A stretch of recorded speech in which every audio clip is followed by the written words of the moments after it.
Hello everyone, welcome to class 12th math with Priya. तो हम CBSE board की PYQ solve कर रहे हैं और आज हम एक और इम्पोर्टेंट क्वेश्चन डिस्कस करने वाले हैं जो कि डिफरेंशियल इक्वेशन से हमें गिवन है। तो यहाँ पे हमारे पास क्वेश्चन है find the general solution of the differential equation and ये इक्वेशन है हमारे पास log dy by dx is equal to ax plus by।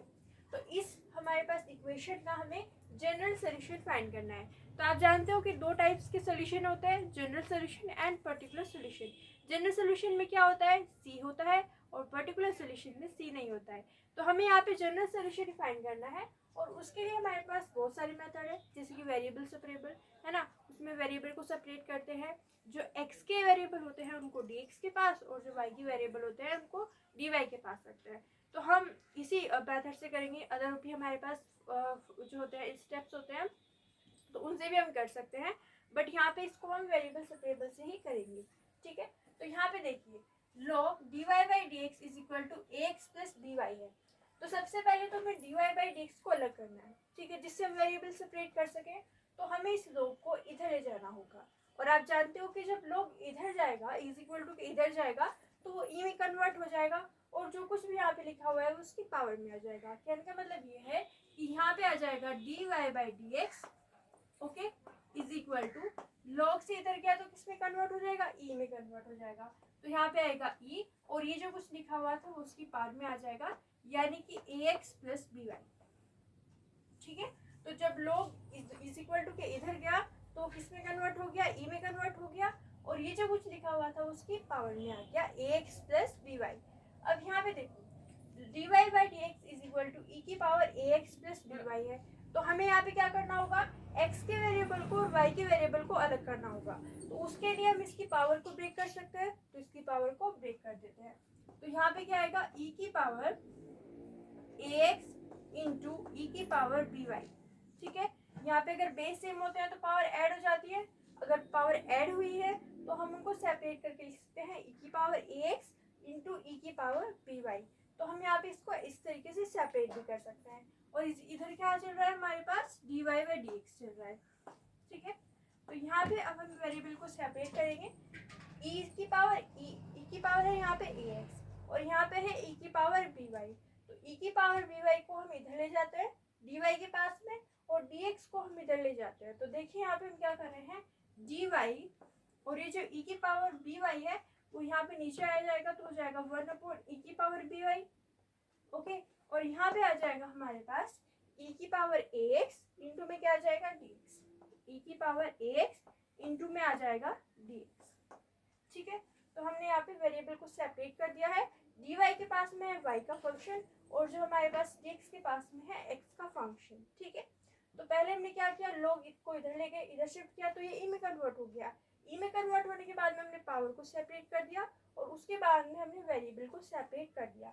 आगे देखते हैं, आगे हम इसको लिख सकते हैं dy ई की पावर 1/e की पावर by है, तो उसको ऊपर ले जाएंगे तो क्या हो जाएगा, पावर माइनस में आ जाएगी, यानी कि e की पावर माइनस by। ठीक है, इज इक्वल टू क्या है, e की पावर ax इंटू dx है। तो यहाँ पे आ जाएगा e की पावर ax इंटू dx। ठीक है, तो अब यहाँ पे हम इसको इस साइड लिख लेते हैं। तो यहाँ पे क्या चल रहा है, e की पावर माइनस by है और साथ में क्या है हमारे पास dy। ओके, तो यहाँ पे है हमारे पास dy is equal to e की पावर ax इंटू dx। तो इसको मैं ऐसे लिख लेंगे, e की पावर ax इंटू dx। अब हमें बोथ साइड इंटीग्रल लेना होता है, इस साइड में इंटीग्रल लेंगे और इस साइड में इंटीग्रल लेंगे। तो यहाँ पे आ जाएगा इंटीग्रेशन e की पावर माइनस by dy और इधर इंटीग्रेशन लेंगे तो यहाँ पे आएगा इंटीग्रेशन e की पावर ax इंटू dx।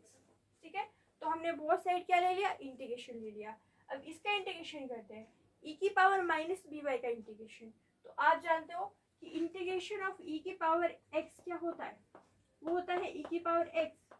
अब यहाँ पे हमें किसका इंटीग्रेशन फाइंड करना है, e की पावर माइनस by का इंटीग्रेशन फाइंड करना है। तो हम यहाँ पे चेन रूल लगाएंगे, e की पावर माइनस by का इंटीग्रेशन में करना है और किसके रिस्पेक्ट में करना है, y के रिस्पेक्ट में। यहाँ पे आपको x के रिस्पेक्ट में करना होगा।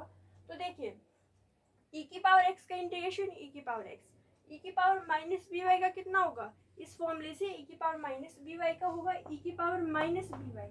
बट क्योंकि यहाँ पे एक्स यहाँ पे माइनस बी वाई आ रहा है, तो हम माइनस बी वाई का जो डिफरेंशिएशन है उससे क्या करेंगे, डिवाइड। ठीक है, तो differentiation of minus B Y कितना होगा, डिफरेंशिएशन ऑफ किसका हम बता रहे हैं आपसे, माइनस बी वाई।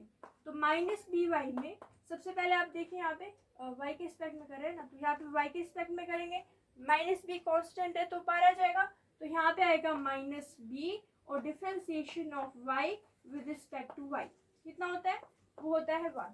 इसका डिफरेंशिएशन कितना आएगा, माइनस का बी, और उससे हम क्या कर देंगे, डिवाइड कर देंगे। एक बार फिर से देखिए, e की पावर x का इंटीग्रेशन होता है e की पावर x। अब यहाँ पे इंटीग्रेशन फाइंड करना है हमें e की पावर माइनस बी वाई का, तो वो होगा हमारे पास e की power minus B Y, but chain rule लगाएंगे, उससे हम क्या करेंगे, माइनस बी वाई का डिफरेंशिएशन फाइंड करेंगे। तो यहाँ पे डिफरेंशिएशन क्या कितना आया हमारे पास, माइनस बी बाहर आ गया, और y का differentiation with respect to y कितना होता है 1, तो यहाँ पे आया माइनस बी और उससे हमने क्या कर दिया, डिवाइड। तो इसको हम यहाँ पे नोट डाउन कर लेंगे, तो ये आ जाएगा हमारे पास e की power minus B Y upon minus B. ठीक है, इज इक्वल टू, अब इसी तरीके से हम e की पावर x का निकाल सकते हैं, e की पावर x का निकालते हैं, इसको रफ कर देते हैं। ओके,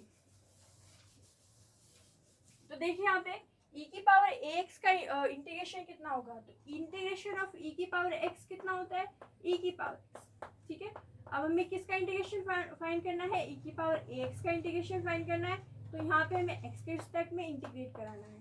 तो इस फॉर्मूले से हम क्या कहेंगे कि x है तो यहाँ पे x ही आएगा, यहाँ पे e की पावर ax है तो e की पावर ax ही आएगा, बट फिर हम यहाँ पे चेन रूल लगाएंगे क्योंकि x की जगह पे ax आ रहा है। ठीक है, और यहाँ पे ax का डिफरेंशिएशन फाइंड करना होगा, ax का डिफरेंशिएशन क्या होगा, differentiation of ax, a constant है तो बाहर आ जाएगा, और differentiation of x with respect to x कितना होता है 1, दैट मीन्स यहाँ पे आएगा हमारे पास a, इससे क्या कर देंगे, डिवाइड।